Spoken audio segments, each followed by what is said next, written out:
السلام علیکم ورحمۃ اللہ وبرکاتہ۔ سب سے بڑی مصیبت کیا ہے؟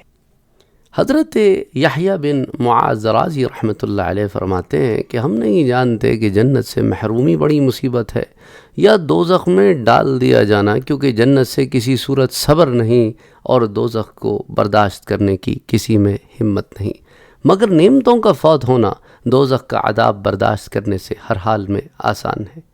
پھر سب سے بڑی مصیبت تو دوزخ میں ہمیشہ رہنا ہے، کیونکہ اگر اس سے نکلنے کی کبھی کوئی صورت ہوتی تب تو معاملہ کچھ آسان ہوتا، مگر وہ تو ایک نا ختم ہونے والا سلسلہ ہے۔ بھلا کس دل میں اسے برداشت کرنے کی طاقت ہے اور کس جان میں اسے سہنے کی سکت ہے؟ اسی لیے حضرت عیسیٰ علیہ السلام نے ارشاد فرمایا، جسے امام غزالی نے منہاج العابدین میں جمع فرمایا کہ جہنم میں ہمیشہ رہنے والوں کا تذکرہ ڈرنے والوں کے دل ٹکڑے ٹکڑے کر دیتا ہے۔ یعنی کہ وہ شخص جو واقعی صحیح معنوں میں تقوی والا ہے، اسے جب یہ خبر ہوتی ہے، جب وہ ان آیتوں پر سے گزرتا ہے، ان احادیث مبارکہ پر سے گزرتا ہے جس میں جہنم میں ہمیشہ رہنے والوں کا ذکر ہوتا ہے، تو اس کا دل ٹکڑے ٹکڑے ہو جاتا ہے کہ کہیں میں ان لوگوں میں نہ ہو جاؤں، کہیں ایسا نہ ہو کہ میرا کوئی عمل قبول ہی نہ ہو۔ آئیے آپ کو حضرت حسن بصری رحمۃ اللہ علیہ کی ایک تمنا بتاتا ہوں، جسے امام غزالی نے منہاج العابدین کے پیج 348 پر جمع کیا ہے۔ حضرت حسن بصری رحمۃ اللہ علیہ کے سامنے ذکر ہوا کہ جو شخص سب سے آخر میں جہنم سے باہر آئے گا اس کا نام ہناد ہوگا اور اسے 1000 سال تک عذاب دیا گیا ہوگا۔ وہ یہ کہتا ہوا جہنم سے باہر آئے گا، یا حنان یا منان۔ حنان کا معنی ہوتا ہے مہربان، تو یا حنان اے مہربان، اور یا منان اے احسان فرمانے والے۔ تو یہ سن کر حضرت حسن بصری رحمۃ اللہ علیہ رو پڑے اور فرمایا، کاش میں حناد ہوتا۔ لوگوں نے اس بات پر تعجب کیا کہ آپ اپنے بارے میں ایسی بات کر رہے ہیں، حالانکہ آپ تو متقین میں سے ہیں، تقوی والوں میں سے ہیں، اولیاء اللہ میں سے ہیں۔ تو حضرت حسن بصری رحمۃ اللہ علیہ نے فرمایا، تم پر افسوس، کیا وہ ایک دن جہنم سے نکل نہیں جائے گا؟ اس کے بارے میں تو یہ ہمیں پروانہ مل گیا کہ eventually Hannad will come out of جہنم، حناد ایونچولی جہنم سے باہر آ جائے گا آخر کار۔ ہمارے بارے میں تو ایسی کوئی بات نہیں موجود، ہمارا کیا ہوگا؟ آپ دیکھیں حضرت حسن بصری رحمۃ اللہ علیہ جیسی شخصیت، ان کا یہ عالم ہے اور ہمارا عالم کیا ہے؟ ہم تو بس یہ تہیا کر کے بیٹھے ہیں کہ بس جنت ہماری ہی منتظر ہے اور ہم نے ہی جانا ہے اس میں۔ اور لوگ آسان سمجھتے ہیں مسلمان ہونا، لوگ آسان سمجھتے ہیں جنت کا حاصل کرنا، بڑی محنت درکار ہوتی ہے۔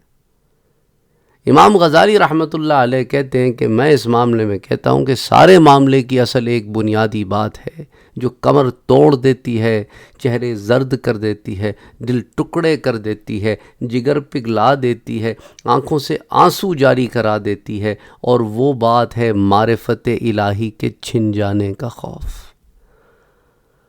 اللہ اکبر، لا الہ الا اللہ محمد رسول اللہ صلی اللہ علیہ وسلم۔ معرفت الہی ایک ایسی شے ہے جس کے کھو جانے کا غم اسے ہی ہوتا ہے، کھو جانے کا ڈر اسے ہی ہوتا ہے جو اس سے واقف ہو کہ وہ کیا خزانہ ہے۔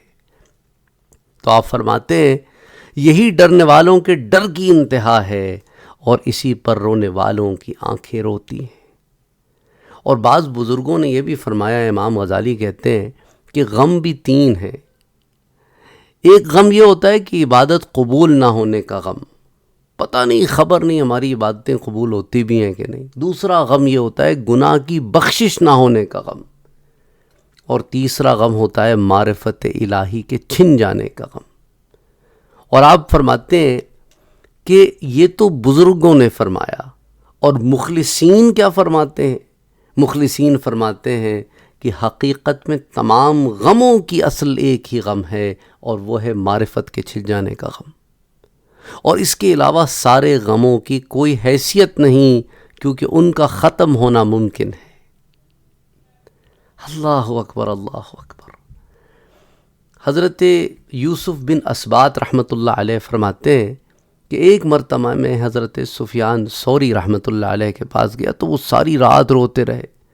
میں نے پوچھا کہ آپ کا یہ رونا گناہوں پر ہے؟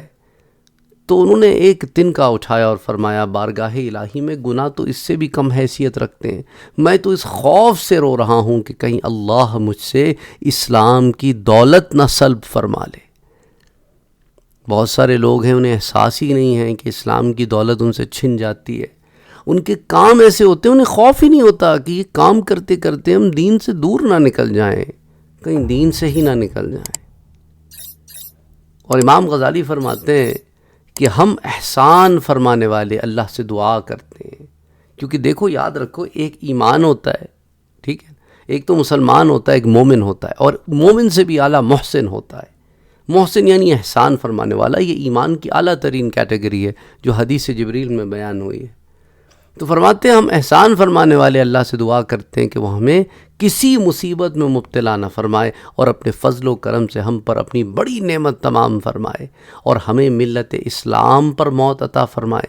بے شک وہ سب سے بڑھ کر رحم فرمانے والا ہے. برے خاتمے کا معنی اور اس کا سبب امام غزالی نے احیاء العلوم میں بڑی تفصیل سے ذکر کیا ہے. اس لیے اس کتاب میں منہاج العابدین میں اس پہ اختصاراً بات کرتے ہیں اور چند باتوں کو بیان کرتے ہیں، اس کی تفصیل میں جا کر اسے کھولتے نہیں، اور خود فرماتے ہیں کہ اگر اس کی تفصیلات تمہیں درکار ہیں تو احیاء العلوم میں اس پر بڑی طویل گفتگو موجود ہے، وہاں اس کا مطالعہ کرو، اس پر غور کرو. امید ہے کہ اللہ کی مدد سے فلاح پا جاؤ گے. اللہ سبحانہ و تعالی ہم سب کو توفیق عطا فرمائے کہ اس فکر کو ساتھ لے کے چلیں اور اپنی زندگیوں میں تبدیلیاں لانے کی کوشش کریں. اللہم صلی علی محمد وعلی آل محمد صلی اللہ علیہ وسلم. Don't forget to like, share, comment and subscribe to Sayyid Saad Qadri.